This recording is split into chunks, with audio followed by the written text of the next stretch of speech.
He got the point. He realized that you can't have universal, objective moral laws if they're just something that people invent.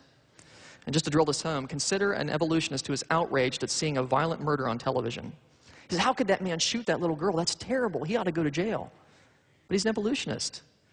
Why should he be angry? You ever think, I mean, in his worldview, it's just one chemical accident getting rid of another chemical accident. What's the problem? You wouldn't get angry at baking soda for reacting with vinegar. That's just what chemicals do, right? And by the way, chemicals don't have a choice.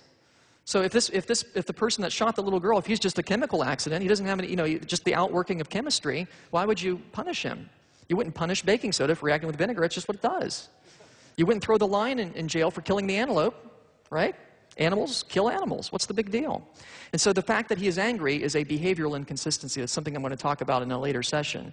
It shows that in his heart of hearts, he does know the biblical God. He does know that murder is wrong. Let's move on and talk about laws of logic. These are a reflection of the way God thinks and the way he expects us to think.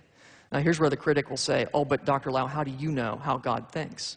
The answer is, God has revealed himself. He's revealed some of his thoughts in his word. I don't know all of God's thoughts, but I know some of them because he's revealed them in his word. And that's why it's got to be the biblical God and not some God of our own invention. Laws of logic stem from God's nature.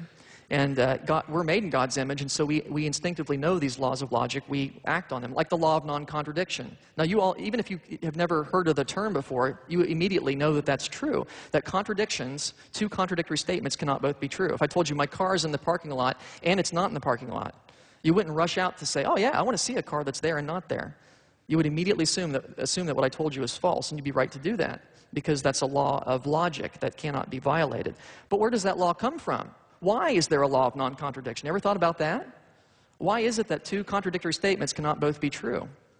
Most people haven't thought about that, but it stems from God's nature. It's because God doesn't deny himself. The Bible tells us, 2 Timothy 2:13, he cannot deny himself. He cannot contradict himself. And all truth is in God. Therefore, truth will not contradict itself, you see. And again, this is why it has to be the biblical God. It can't be the God of the Quran, for example, because Allah does contradict himself. The Quran endorses the gospel of Jesus and then contradicts the gospel of Jesus by saying that Jesus was not crucified and is not the Son of God. So you see, it has to be the biblical God, the God who cannot deny himself according to the Scriptures. What are laws of logic anyway? Ever thought about that? A little bit abstract, isn't it? Can you touch a law of logic? Can you accidentally swallow one? No, because they're immaterial. They're not made up of atoms. They don't have a location in space. You can't pull a law of logic out of the refrigerator. They are universal, meaning they apply everywhere. It's not like laws of logic apply in the United States, but not in Europe. There, anything goes. Okay, here you can contradict yourself. No, they're universal. They apply everywhere. They are invariant, meaning they don't change with time. The laws of logic, it's not like they apply on Monday, but not on Fridays. They apply all the time. They're invariant, and they're abstract because they deal with concepts. So laws of logic are immaterial, universal, and invariant abstract entities which govern all possible conceptual relationships. They describe how concepts relate to each other. And if you think about it, laws of logic are contingent upon the biblical God. The biblical God can account for all of these properties. God's thoughts would necessarily be immaterial. God is an immaterial being. He's spirit.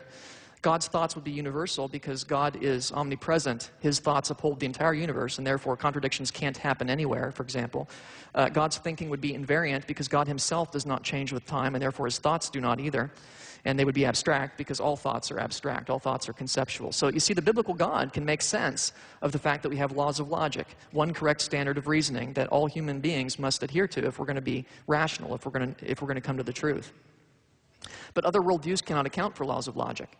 Take naturalism, for example. And I mentioned earlier, many evolutionists are naturalists. They believe that nature is all that there is. The naturalist attempts to use logic and reason to support his position, but there's a problem. Logic is not part of nature, right? You can't point your telescope somewhere and see a law of logic. They're not natural.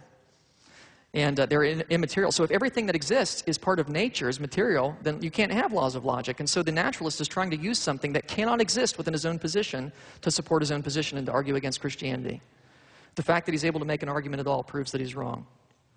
Now, if he says, well, wait a minute, Dr. Lau, that can't be because, you don't need to be a Christian to use laws of logic. After all, I use laws of logic, and I don't even believe the Bible, so they can't be dependent upon the biblical God. But that would be no different than the critic of air saying, wait a minute, you don't need air to breathe. I don't even believe in air, and I can breathe just fine. Right? That's not a rational argument, is it? I'm not saying you have to profess a belief in air to breathe, but you do need air to breathe. I'm not saying you have to profess a belief in God to use laws of logic, but you do need the biblical God to have laws of logic. No other worldview can account for that. Now, how do we take this information and use it practically in, say, a debate with a critic of creation? And I want to show you what I call the don't answer, answer strategy. Now, I've written some articles on this, so maybe you've seen this before. If you haven't, this will revolutionize the way you do apologetics. It's very powerful. It comes right from the Bible. It's a strategy for defending the faith. And by the way, God knows how to defend the faith. So we ought to heed what the Bible says about how to defend the faith. It's based on Proverbs 26:4 and 5. Proverbs 26:4 says, "Do not answer a fool according to his folly, lest you also be like him." And I have to point out that when the Bible uses the term fool, it's not just engaging in name-calling. It's not just saying, well, you're just a fool. Okay? It's using that term to describe someone who is dense, someone who is perhaps very intelligent, but who refuses to use his intellect in the way that God has intended. And so when I use that term, that's what I'm meaning as well. We shouldn't go around calling people fools, but the Bible says if they haven't accepted biblical authority, they are. We need to keep that in mind. Now, we're not to answer the fool according to his folly. We're not to embrace his standard, his presuppositions. Otherwise, what? We would be like him. And so if somebody comes to you and they've got silly presuppositions, which we're going to represent here as such, and for example, this person says, let's leave the Bible out of the discussion. Well, that's a silly presupposition. Why would we leave the Bible, the inerrant Word of God, out of any discussion, especially one that deals with origins? That doesn't make sense. Let's leave the Bible out of the discussion. If you say, yeah, okay, we can leave the Bible out of the discussion, well, then you've become like him. You've answered the fool according to his folly. You've embraced his presuppositions, and now you've become foolish too. Now where are you going to go? You've conceded what you're trying to prove. You're not going to go anywhere. So never buy into the presuppositions of the unbeliever. But then the next proverb says, answer a fool according to his folly, lest he be wise in his own eyes. And that may sound like a contradiction, but it's not, because the sense is different. We are not to answer the fool according to his folly in the sense of embracing his presuppositions, but we are to answer him according to his folly in the sense of showing where his presuppositions would go if hypothetically they were true. We're going to reflect back to him his own philosophy so that he can see how absurd it is and therefore cannot be wise in his own eyes. It's kind of like, I'm not going to live in your house. I'm just going to step inside for a few minutes, destroy all the furniture, and then leave. Okay? It's just a temporary refutation of your worldview, an internal critique, which I mentioned earlier. So somebody comes to you and says, there are no absolutes. There are no absolutes. So you can argue with me, but you can't use absolutes because there are no absolutes. Now, you're not going to embrace that standard, don't answer according to his folly, but you are going to answer him according to his folly by reflecting that philosophy back to him and saying, well, actually, if there were no absolutes, you couldn't say there are no absolutes. You see how silly you're being? Okay? You're reflecting that philosophy back to him so he cannot be wise in his own eyes. He sees the absurdity of his own presuppositions. Very powerful strategy. Let me show you how it works on a silly example and then some more realistic ones. Suppose somebody says, I don't believe in words. Prove to me creation is true without using words, because I don't believe in words, so you can't use words. And I use that because it's a lot like the people who say, oh, you can't use the Bible because I don't believe in the Bible. And a lot of creationists would say, oh, you don't believe in words, I guess you can't use words then. I guess we'll have to use charades or something to prove that creation is true. No. Don't answer the fool according to his folly. So follow that don't answer, answer strategy. First of all, you're going to use the don't answer part. You're going to say, I don't accept your belief that words don't exist. I don't accept your standard. Now, by the way, you don't necessarily have to say that, but in some cases maybe you do. Make it clear that you don't accept, you don't embrace his standard. But then do that internal critique, reflect it back to him and say, but for the sake of argument, if words didn't exist, you couldn't argue anyway. The fact that you were able to make your case demonstrates that it is wrong.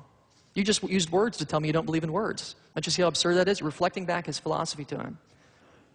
That's a great argument. What's he going to say now? If he says nothing, your point stands unrefuted. If he says anything, he proves your point. You see?